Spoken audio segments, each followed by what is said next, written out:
Hello Wargamers and welcome to another Wargame Red Dragon video with me, Bubblebox, and we had a patch dropped on us on Friday the 30th of December and I thought I'd go through some of the more interesting, not all of it, but some of the more interesting changes, especially in relation to my gameplay. And I tend to play lots of teamers and 10v10s, and we're going to have a look at the changes. There are some significant changes in this patch. If we have a look at start off with the Soviet Union, T62s, I do play these sometimes if I want a more spammy kind of tank deck. They've all been reduced by 5 points, so if you use T62s you're going to be pleased that they've done that. However, a tank that I do use quite a lot is the T80UM, and this has had its front armour increased by 1 to 21 and has had its price reduced by 5 from 165, increased to 170. So a nice super heavy there, just given a bit more, it's made slightly more powerful for the USSR. Apart from that, we've got some interesting changes in the support tab with the Tunguska, the basic Tunguska and the Tunguska M, in that the time between missiles firing has been reduced from 3 seconds to 1 second between missiles. So this missile here is going to be much more effective, especially of course against helicopters when placed near the front line, for both the Tunguska M and for the Tunguska. And in the support tab, in the vehicles tab, there's been a change for the BMPT, a unit I use quite a lot in forests and also to support infantry, of course, with its great grenade launcher and a decent main gun and a cannon as well that can fire at helicopters even, has for some reason had its price reduced from 70 to 60. I'm not sure why they did that. It was perfectly adequate, I think, at 70 points. It was a great unit, but they've reduced the price. Maybe they think it's not being used enough, I don't know, but it's even more awesome now than it was before, especially in 10v10s when you're trying to push back in enemies through forests. Apart from that, the Russians have, in a lot of their armoured vehicles, and if you have a look through the the infantry tab, a number of their armoured vehicles, they have a price. A lot of the 10-point ones have been increased 15 points, although many of them have had a bit of an armour boost. So the armour's gone up, but the price has gone up alongside it. So it's going to be a little bit more expensive to bring those in, your infantry in those armoured vehicles for the Soviet Union. East Germany, nothing really interesting, but Poland, we've got an interesting change, and it's the same for the Czechs as well. They've both got the, in the support tab, they've both got the RM70, if I can find it here. This goes for Poland and Czechoslovakia. They can both now fire smoke, which is a fantastic change. And I'm really glad to see Eugen putting smoke into the rocket launchers. This one has also been changed from cluster to HE. Great change, and I hope they actually eventually bring in planes that can drop smoke as well, because I think seeing smoke on the battlefield, it's a great weapon, should I say, to be able to use effectively, and it's sometimes quite difficult to micro and use mortars to fire smoke, but these things will make it a lot easier, to be honest. So that's Poland and East Germany really done. China, didn't really see anything too interesting in China. North Korea, however, which is, where are we? North Korea, there we are, in the infantry tab. The Hwangsheng-chongs, the VTTs, if I can just find them real quick. Where are they? Where are they? Where are they? Where are they? Hwangsheng-chong, there we are. The Hwangsheng-chongs now have the Strela 1 in place of the Igla. The air optics has been increased to good. They've been prototyped and the price has been increased to 20. So this is quite a powerful change to this unit. And this unit I love if I'm playing Red Dragons, because you can bring infantry squads in with a really nice anti-aircraft unit, which has a nice little gun which can even shoot at helicopters as well. So this is going to be a very powerful unit now with an accuracy of 55 and a stabilizer of 55 as well, of course, with those Igla missiles. So that's a really nice change for the Red Dragons and for the North Koreans. Moving on to Finland. Finland's got some interesting changes. First of all, the Ito 86Ms have had their Igla ends replaced by Iglas, so making them a bit less effective, although they have had the price reduced But I always like to have, I don't care if they're pricey, my manpads. I like to have decent manpads in my deck. And this has kind of moved into the support tab as well. The ITO 86s have also had their missiles changed from Igla 1s to Iglas. However, the ITO 90, which is the big guy, where is it? There it is, the ITO 90. This fantastic weapon has had its accuracy actually increased from 60 to 65, but its price decreased from 90 to 85. And really, I don't know whether that makes it less powerful or more powerful. It's still quite expensive, but in teamers and in 10v10s, this thing is absolutely awesome, and that's certainly not going to change. The Sturmy has changed though. If we just quickly go to the, was it in the vehicles tab? The Sturmy, there it is. The good old Sturmy seems to be going up and down like a yo-yo. It started off at 10 points, then it went to 5 points, and now it's back at 10 points again.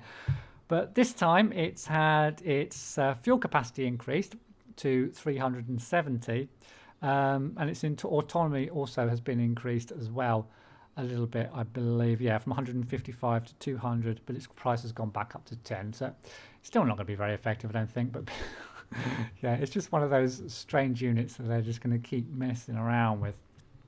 Apart from that, back in the support tab, we've got the Telak 91. Where's that?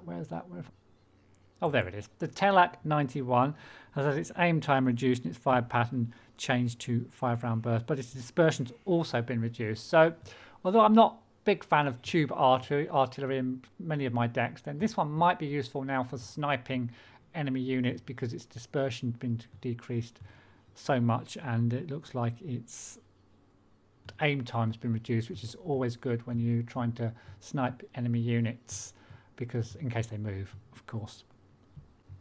Moving on to Yugoslavia, quite a few changes, but nothing amazing. The Yugoslavs for the for the rest of their artillery have all had their strengths kind of increased, or their hit points increased from 5 to 10.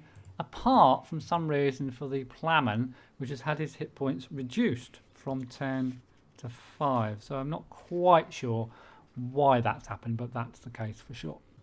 Now then, one of the big changes that's going to really impact on gameplay, certainly as far as I'm concerned, is the RSPVO Neva M1T, just on the right here, has had its missile range reduced from 4,550 to 4,200 against aeroplanes, and its accuracy reduced from 65% to 60%, and amazingly, its price reduced from 120 to 95, and its availability increased from 2 to 3, making this an absolute beast on the battlefield.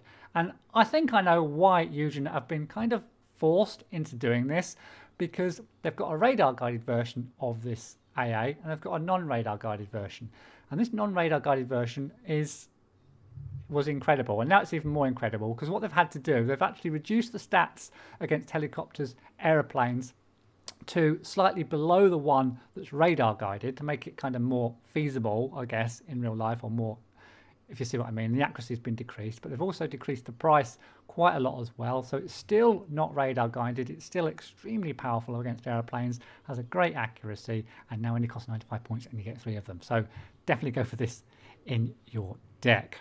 Also in the support tab, so lots of changes in the support tab for the Argentinians. We've got the Spatbov. A lot of people get these guys out. Don't tend to have them so much in my deck, but they've got a little bit of top armament, making them a little bit more survivable. And then is it the Spatfokker? Yeah, the Spatfokker has had its range increased slightly. Its stabilizer increased slightly as well, or quite a lot, from 20 to 35. But it's also had its price increase quite a lot, from 45 to 55. But now let's move on to have a look at the Blue 4 deck, starting off with the good old US of A, and some quite significant changes for the USA, or one significant change for the USA and a couple of other minor changes. One of the minor changes is to the infantry. The Delta Force have had their got a slightly better ATGM weapon, but I've had their price increase from 25 to 30 to compensate for that change. And then another weapon which I kind of haven't used a lot, but which I quite like, and you can get it in the Recon tab, and I think you can get it in the Vehicles tab as well, but you can get it to bring in, it's the Super Dragon, you can get it to bring in a Recon unit, the Cavalry Scouts. The Super Dragon is a little ATGM with a decent range, accuracy of 50%, and an AP power of 15, and it's got some armor as well. It's only 10 points, but it's had a little bit of an armor increase, and it brings in a Recon unit, so I think that's quite a nice little change there. But the big change, I think, for the Americans is in the helicopter tab. It's a unit I use all the time. It's an absolutely amazing unit in 10v10s. It's this 8H1W Super Cobra. Now doesn't have any AA missiles anymore. You can't shoot down those aircraft that come too close and don't see your Super Cobras sitting there in a line. But it does now have 2 seed missiles instead of the 2 anti-air missiles. This is a really interesting change. It's going to make the Americans really powerful when it comes to taking down radar AA. They've already got access to 3 great seed aircraft, and now they've got the Super Cobra armed with 2 seed missiles as well. So I'm really looking forward to trying that unit out, and maybe trying some US airborne decks out as well. So moving on, the UK didn't really have anything that I could take of note really, but France, however, has a nice change in the plane section, and it's the Super Étendard. Where is it? Here it is. Super Étendard, a plane I use a lot and have certainly in my Eurocore decks all the time.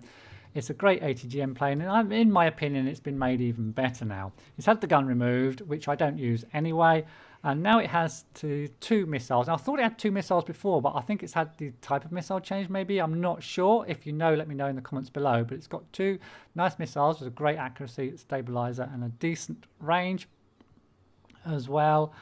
And it's had the main thing is had its availability change. You get an extra 1 now, so you can get 3 or 2 at vetted, or as well as it was 2 and 1 at vetted. So really, really nice. You can get 3 of these guys in on the battlefield now for the same, almost the same. Was it had its price increased? I think it's had its price reduced actually. Was it 130 before? I'm not sure, but it's 120 points now. Anyway, moving on to West Germany. West Germany, remember the Marder 2s? Do you remember those?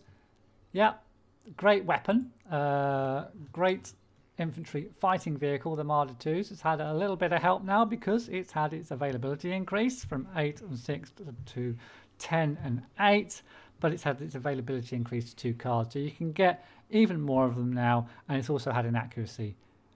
No, it hasn't had an accuracy increase, so it's just had its availability increase. So a little bit of help there for West Germany and the Eurocore. But, yay, in the support section, the Lars 2, if I can find it, of course, it can fire smoke as well. So Blue 4 getting these smoke launchers as well, which is only good news. Canada, nothing amazing in Canada. There is one change in the Vehicles tab. Well, there's a couple of changes in the Vehicles tab. The main one really is for the Chimera, which I haven't used for so long, but may well use now because it's had its fire rate increased a little bit, but it's had its price taken down by 10 points as well. It's not got a turret, of course, so it's got to be pointing in the right direction to fire, but maybe this will make the Canadian USA decks a little bit more feasible if you can get this in the Vehicles tab now. Denmark, Sweden and Norway didn't really see anything too significant, nor in the Anzacs or any of the other really more minor nations. I don't think. South Korea, nothing amazing. Netherlands, nothing amazing. However, we move to Israel. Big changes for Israel. First of all, we'll start off with the Merkava 2A, which comes, of course, in the infantry tab. Where is it? Where are you? Merkava 2A, there it is. Okay, the Merkava 2A. Great tank. We love it through forests with infantry. Has had its price increase from 85 to 90. Now, I don't expect that to make any difference for people getting this tank out. It's still going to be absolutely amazing. Now, the Hafiz and the Perez in the Vehicles tab, get one of those up now, can now fire on the move. Now, when we first saw these come out in the Israeli DLC, we thought these were going to be OP. They're going to be, killing everything on the battlefield. I haven't found them that effective personally, and I prefer just to use the Israeli tanks than get these things out, because they're very expensive for what they are, and you might as well just use the tanks instead, especially in big teamers and in 10v10s. But they can now fire on the move as well, so they can kind of get themselves out of a bit of trouble, I suppose. But the big change, of course, is in the recon tab with the Maglans. The Maglans now have, well, I don't know what to say. They were certainly one of the most powerful units in the game before, but they're certainly not one of the most powerful units in the game now. Their price has been reduced from 40 to 30.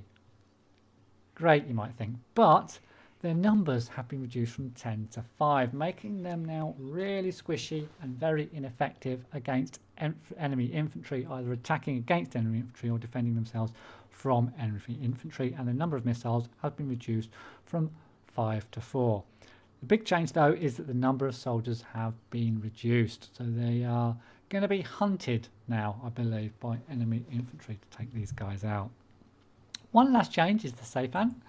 The Seyfan is a recon chopper that I often get for the, it's one of the best recon, a decent recon unit for the Israelis. Has had its price reduced from 45 to 40, which is only good news for me. So that's pretty much it for this patch. Let me know what you think. Let me know if you think what I've said makes sense. Let me know what you think about the Maglans, and what the biggest change I think is that the change to the non-radar AA for the Yugoslavs. Let me know what you think about that as well. Thank you all very much for watching, and I'll see you in the next one.